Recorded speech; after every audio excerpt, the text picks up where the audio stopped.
I think the world know a little bit about what Ice Cube did. He went to the Republicans. And the Democrats. And he went to the Republicans and the Democrats. He went to the Republicans and said, hey, I want to do something for the black community. He struck a deal with the Republicans, with Donald Trump, to do something incredible for the black community. They were willing to listen to him, and the Democrats were not. Reparations. And I'm not for reparations whatsoever anymore. You know, we passed that point. We can't do it. But you can't do it when you're $39 trillion in debt. Well, you can't do it when you're $39 trillion in debt. We should have done it a long time ago. And you can't do it because now we can go into a whole thing on this with the Democrats, but let me get back to the point. You know, he struck a deal with Donald Trump. He go to the Democrats, they brushed him off. They shoot him. They ain't even talk to him. And I feel like you've been saying this forever. They've been doing us like this for years. Yes. Because when you sold out to one side, they don't have to work for you. They like, we got them hook, line, sink. Now let's go to LGBTQ. Yes. Now let's go to That's the group, viral the video Hispanic. circulating right now. Like I said this yesterday. Right. No, I've been saying this for over 25 years.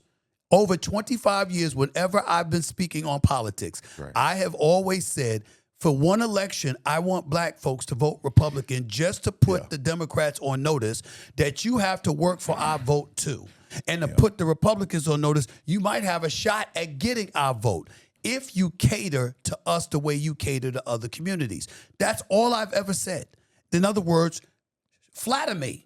You go to a house, you don't just buy it without looking and walking through it. You don't buy a car without test driving it. Right. Wait a minute, flatter me. Show me what you got. I want us to go to the polls, and I want us to have them wondering, who are we going to support?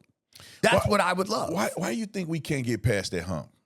Even this election, last election, more black men voted for Donald Trump than ever before for the Republican side. Right. But black women were hook, line, and sinker for Kamala Harris. I have a family member that's an AKA. Okay. So she don't care what Kamala did. She go, I'm both of my sorority sister. Right. But you see a disproportionate amount of black women voting for Kamala when the woman can't do an interview for 30 seconds without talking the word salad.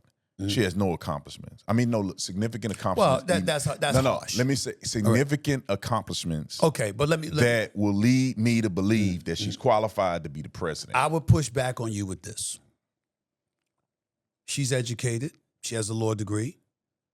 She's the former attorney general in San Francisco and for the state of California. She's a former United States senator. She's a former vice president. I'm just saying that. Well, let's go point by point.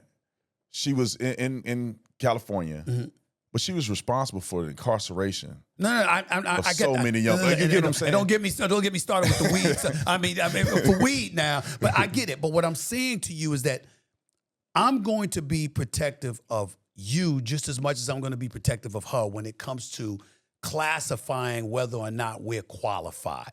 When we've seen throughout history a lot of white folks that had connections that ended up getting jobs and getting positions that people would otherwise, even they themselves as white folks, challenged whether this person or that person actually deserved it. You know, and so, for example, Hillary Rodham Clinton was not black. She's a white woman.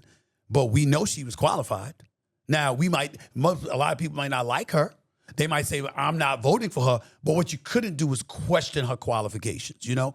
And so we might not have liked George W., but damn it, he was the governor of Texas. You know what I'm saying? We might not have liked H.W., but damn it, he did used to head the CIA, and he was a former senator, and he was a former vice president. I mean, damn, you know? And then you want to say, so when you look at certain things, it's like throughout history, we've had people that were qualified that were getting crucified and criticized, and we had people that were not qualified and were getting supported.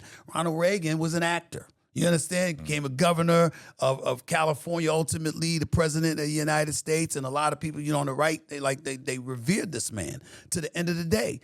It happens. So I don't look at it that way. What I would say instead is that when we look at the Democratic Party today and you listen to supporters of the Democratic Party, they will talk about a plan that the Democrats have in place that benefits our community. My point is, where is it?